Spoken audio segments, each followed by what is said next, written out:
Well, welcome back everybody to the Roamer Adventure Network. It's been a little while. Lots been going on. There's been vacation, there's been business travel, and we've been without a car. So the Jeep died on me, guys. It died almost 3.5 weeks ago and went straight back to the dealer. And if you know anything about Jeep 4xEs, there's been a big problem with these battery packs. And post 95B recall, about 20% of Jeep 4xE owners have had their batteries replaced, and that's what we just went through. So I got it back yesterday with a brand new battery pack, and I thought I would check in with you guys because I'm doing a little experiment today. I got in the Jeep after picking it up from the dealer, and to my surprise, after charging it to 100%, it told me that the range was right at 28 miles. Now, I've never seen range like that before, even with the brand new Rubicon 4xE back 3 years ago when I got it. The most I ever saw was 24 miles at 100%. And so we're putting that to the test today. I have a 24-mile round trip test that we're doing right now. This is my wife's commute. I just dropped her off. 12 miles each direction, and at the halfway point, okay, so 12 miles in, it told me that I had 54% battery left. This would be pretty remarkable if I get all the way home without using an ounce of gasoline, okay? And based on what it's telling me, I may have a mile or two of range left. That would be a big jump. It'd be about 15 to 20% jump with the new battery pack versus when this thing was brand new and the packs they were using at that time. So when we're on our way back home, it's about 70 degrees out. The 12-mile each way route is a ton of 45 to 50 mile an hour driving, let's say 6 or 7 stoplights in between, relatively flat, okay? So we're not on the highway, but we're also not doing pure driving around town commuting. So it's a pretty good test, and it's a pretty consistent test for the EV range on this vehicle. Now, while we're doing this, I want to talk a little bit about the problems that we saw. So back around December, about 3 to 4 months ago, I noticed a very rapid degradation in battery performance with the 4xE. Okay, I was getting 21, 22 miles consistently. All of a sudden in December, that dropped 30 to 40%. I could normally do my daily route to work and back on almost on 100% electric. That was a 22-mile trip. Couldn't do it in December. Range dropped, like I said, 30 to 40%. I was using a lot of gasoline all of a sudden. Okay, so then the 95B recall suddenly comes out, in which Jeep told owners, stop charging your batteries, there's something wrong. There was some risk of fire, like you see with a lot of the early EV models. Even if the risk is really small, they will tell you to stop. So we stopped charging, waited on a fix. The fix comes out, we go into the dealer, we get the new software loaded up, and it turns out that what the software was really intended to do, or one of the things, I should say one of the things it was supposed to do, was introduce more robust battery health monitoring software, okay? So it knows that the batteries are degrading and there's these issues out there, and the software was intended to find those. So finally get that installed, able to charge the vehicle normally, use it, and I'm still seeing pretty degraded range. Yeah, it didn't suddenly add back range to that battery. But what it did do was it identified the battery was dying. And sure enough, I'm on my way to work one morning. I'm ironically watching Jeep Wrangler 4xE fans video on YouTube as I'm going to work, listening to it. And the forum moderator is telling us, hey, a lot of you got this recall fix, and the software is now identifying your battery, and your check engine lights are coming on, and charge system failures popping up. And guess what? Not 60 seconds later, while I'm watching that video, that's what happens. I get my check engine light, I nurse the vehicle to work, and later when I go to leave work, fire up the Jeep, and it says charge system failure. All sorts of other alarm bells are going on. The car really didn't even want to move.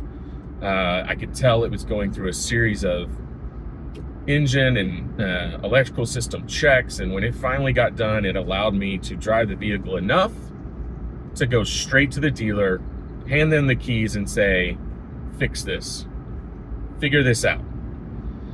3.5 weeks later, after consulting with Stellantis and their special engineering team and sending all the data back and forth, they determined you got to have a new battery. Battery came in, it was replaced, and I got the vehicle back. And now we're on this test, okay, to see how well this brand new battery pack does. Now, what's interesting about this is that I did a 3-year lease on this vehicle. Technically, it's supposed to go back in 3 days. So I got a brand new battery with 3 days left after 3 years of ownership or leasing the vehicle. And we've talked a lot on this channel about why I would do that, why you do a lease versus buy. Trust me, with all of the issues that you see in the EV world, early adopters, manufacturers, trying to figure all this stuff out, I'm in a hell of a lot better position leasing this than I would have been if I was buying. There are a ton of folks out there who own these vehicles who are significantly upside down in them because of the depreciation, because of all of the recall issues, frankly, innovations in battery tech. And, while they may love their vehicles, if they wanted to unload them right now, $10,000, $15,000 upside down.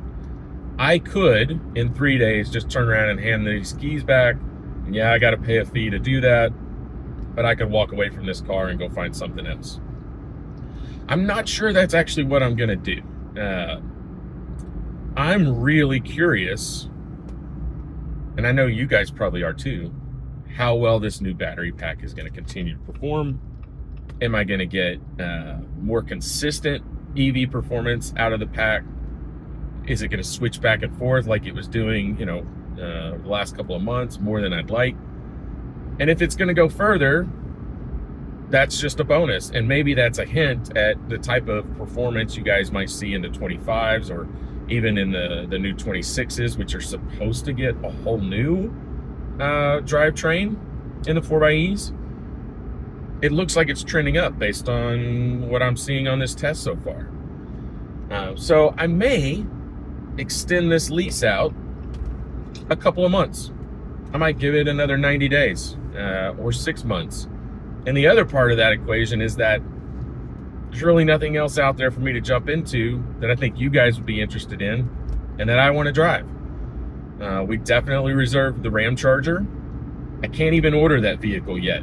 I would love to. Supposedly in April, those order banks are going to open, but we don't know about delivery timetables. We're told second half of 25, right? That's the latest delay. It just keeps getting delayed. Everything in the Stellantis portfolio continues to be delayed. So I don't have a car option, nothing that really makes a lot of sense. So maybe we just extend this out, like I said, and we learn a little bit. So, what do you guys think I should do? Should we keep going with the Jeep, with the 4xE? Stress test this thing a little bit more? Maybe so. Now let's talk a little bit about what this is, because some of you may be watching this channel for the first time and go, I don't even know how the 4xE works. It is a 2-liter turbocharged Jeep Wrangler Rubicon with a 17 kilowatt hour battery under the rear seats, which acts as a parallel hybrid system. And I can typically do, when I first got it, between 22 and 24 miles of daily driving on pure EV before the 2-liter turbo would kick in. I have multiple modes available to me. So I've got my hybrid mode, which switch back and forth between gas and power and battery power, or using them together to optimize efficiency. I've got an electric only mode, which the vehicle is in right now. So it's doing everything it can to only use battery, which is what we need for this test. And then it's also got an e-save mode, which means it's going to protect the battery. It's not going to use that energy. It's going to try to maintain its current charge, and it's only going to use the 2-liter turbo. There are certain reasons you would want to do that. We can get into those later. We've covered them before. But that's how Stellantis does it. They use those 3 modes, and we have seen, like in their future EV products, like Wagoneer S, Ramcharger, they're using the similar terminologies, similar 3 states of operation in their button layouts, whether it's Ram, whether it's Jeep, whatever. So fairly consistent. This is a fully loaded out Rubicon.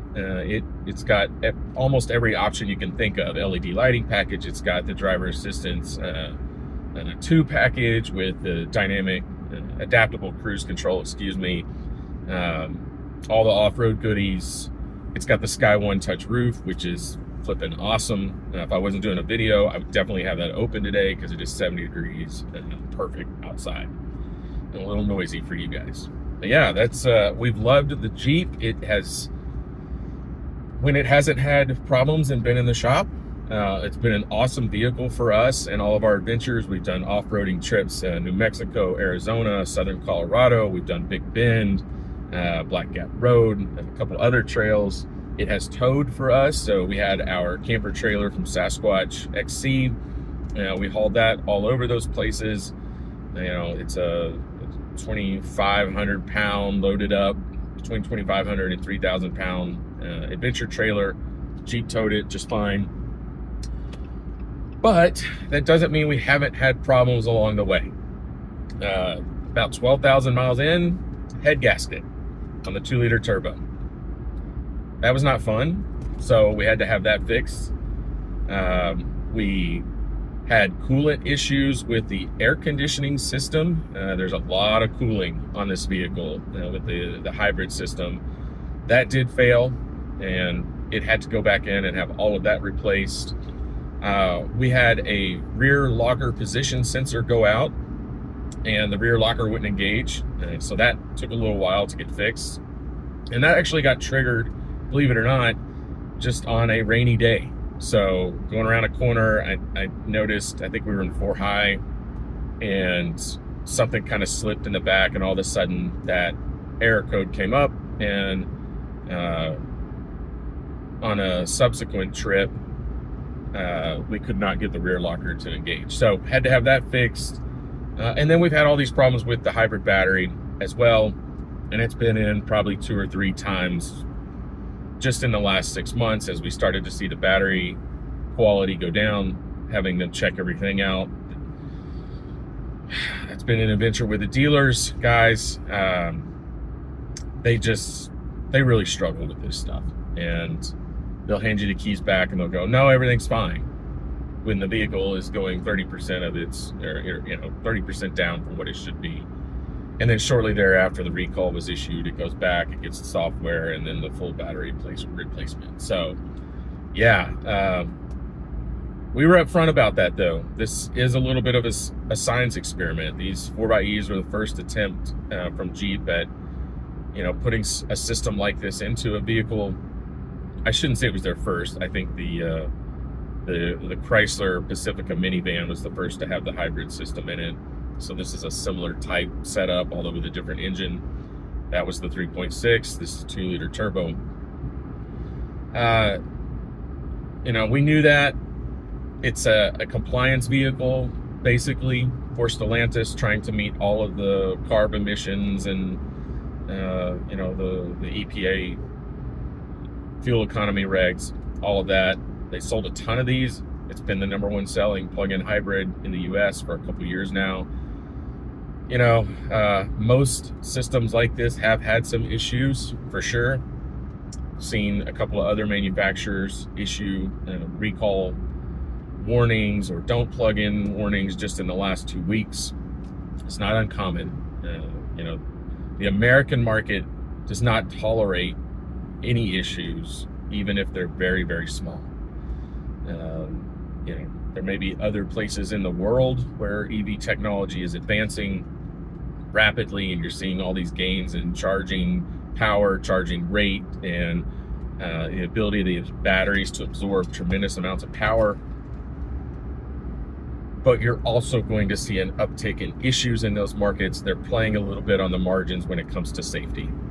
And I'm not mentioning specific markets, just whatever. I'm not going to go down that road.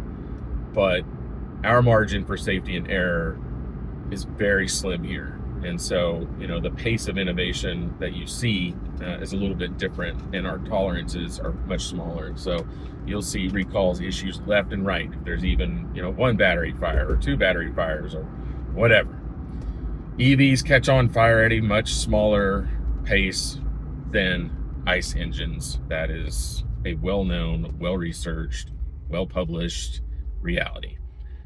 But because it's new technology, there's a lot of focus on it. And of course, manufacturers are going to jump all over it because they want people to have confidence in the product, and they want to be able to get ahead of anything that could disrupt that. So just quick check-in, guys. This is looking really, really good. I have traveled 23.1 miles, and it is showing me 15% battery left and 4 miles of range to go. I have never completed this route with the 4xe without switching over to gas. And based on what I'm seeing, it's going to have about 3 miles left of range. And so what we're going to do, instead of actually going to my driveway, we're just going to keep going. We're going to see how far this thing will go on battery alone before it kicks in the 2-liter turbo. So hang with me. Maybe we'll talk a little bit just about what's been discussed out in the automotive space over the last couple of weeks. We've been, like I said, we've been traveling a lot. Casey and I have been really busy with work, with spring break, and spending time with the family. And the things that we have been most interested in, there hasn't been a ton of news. There was one rumor that dropped last week on this upcoming Ram Charger pricing, which, if it does come to fruition, could be really, really bad news. The rumor was a upper $70,000 starting price, $78,200 to be exact, for a base Ram Charger, something like a tradesman package. That would be pretty wild and pretty out of bounds. Everything that we had heard up to this point for Ram Charger was a low 60s starting price, something like $62,000. And if all of a sudden that's going to jump to $78,000 for a base package, we're out. I'm out. Just out of principle more than anything. And I think a lot of you would be out. That doesn't match up with anything that Ram has said publicly. But this rumor came from TK's Garage, which has been a pretty reliable source for Stellantis news. And, he said something like 7 different sources had reached out. Part of this feels like, to me, though, that it's a shot across the bow from Stellantis leadership, probably at the current administration and their tariff environment. Because if you do the math, that's about a 25% jump. Now, I don't understand this complete sourcing for Ram Charger. I know the Pentastars are made in the US. I know the final assembly was going to be done in the US. I don't know about the battery pack. I don't know about all the other components. And I don't know the full accounting and science behind the tariff calculations. But if they're floating rumors of a 25% increase in Ram Charger pricing because of tariffs, because they want to fight back against this administration a little bit, or they want to get our feathers ruffled, maybe that's what's driving it. I don't know. But if that is true, yeah, we would be out, because the value proposition of getting a decently equipped Ram Charger is it's just not gonna be there. Not for our use case. Now, we could go buy it for the channel and probably get a lot of mileage out of that from you guys, for doing the range testing and doing the towing and doing all of that. But for our daily use, it's going to be very high cost, and it just really doesn't fit. We'd probably look elsewhere for the next vehicle. What do you guys think? I mean, is that just totally out of bounds, absurd? I mean, I think for something like a Laramie package, you're probably looking at upper 80s, lower 90s for something like that, and going all the way to a tungsten, which they have said we're going to get. Yeah, I'd heard some rumors of like 120 grand. That's so much money. And when Stellantis leadership has been telling us all along, $5,000 to $6,000 premium versus a similarly equipped vehicle, that doesn't line up unless they want to go the performance route. If they want to go the performance route and they want to say, well, you know, you're going to pay a premium versus a TRX because this thing is as fast as a TRX and it'll tow as much as a 2500 Power Wagon. All right, then you could start to get away with a $5,000 to $6,000 premium versus the pricing on those trucks. But the reality is you're going to have a 1500 spec'd, you know, vehicle, nice truck, that is going to be $25,000 to $30,000 more than the 1500, you know, ICE variant sitting right next to it. People are going to have a really hard time with that. And while Stellantis executives might be able to justify that in their head all day, I don't think buyers will. And I think that will really hurt sales in the adoption of the platform. And, you know, maybe they do something like what GM did with the Silverado in Sierra EVs, and you get these really absurd high prices out of the gate for higher trim models, or even the work trucks, which were bare bones and still $75,000. And now they're dropping the prices significantly in the second and third model year. Okay, you could do that, but here's the other problem for Stellantis. There's not a lot of goodwill here with the buying public right now. They burned a lot of that down, and a lot of the problems that they've been having and a lot of the delays, people are really just kind of fed up and upset. Like, we're frustrated. I love this Jeep. I want to stay somewhere in the brand. I'd love to have a Jeep 4xe Gladiator. That's like 2 years late. We, you know, got the Ram Charger reservation because we know you guys are interested in it. We could do some really cool things with that. It's so late.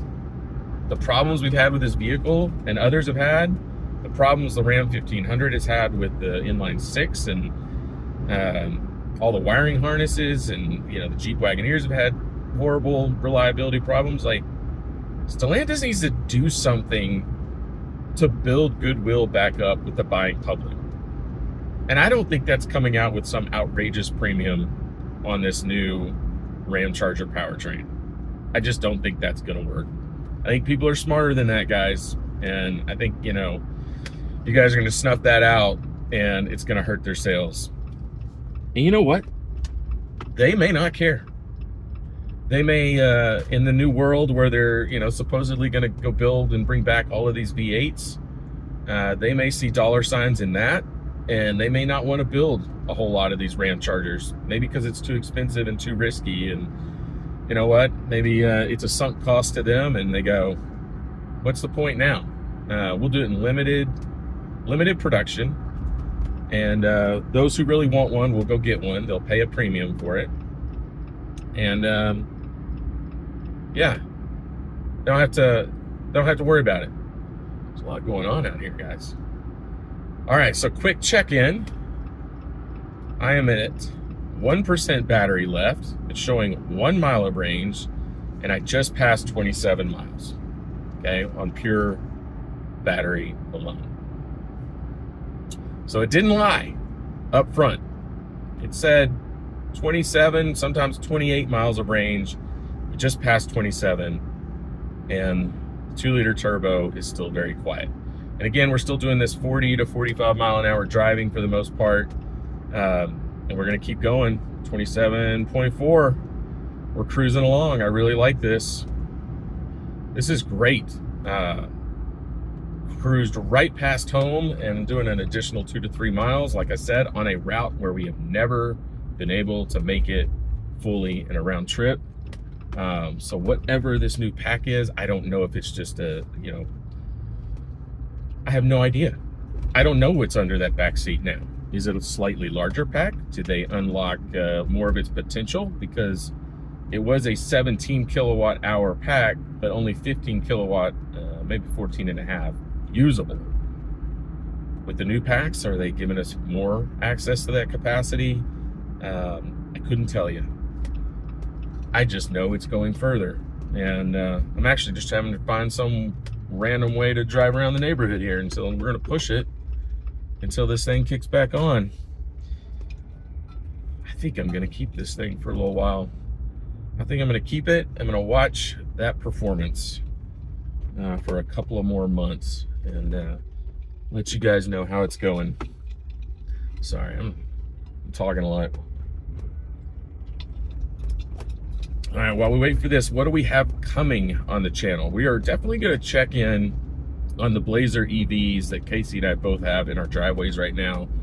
We're going to talk to you guys about some of the things we love and hate about that vehicle. Overall, really positive. Wives love driving them on a daily basis. Casey and I have been enjoying driving them. But there are a couple things that are making us a little crazy. And there we go. 0 miles left. The 2-liter turbo just kicked on at 28.2 miles of pure EV range in the Jeep 4xe with a brand new battery pack after the previous one failed. So that is 3 to 4 miles more than I have ever squeezed out of the previous battery. That's significant. 15 to 20% range increase with the brand new battery. There you have it.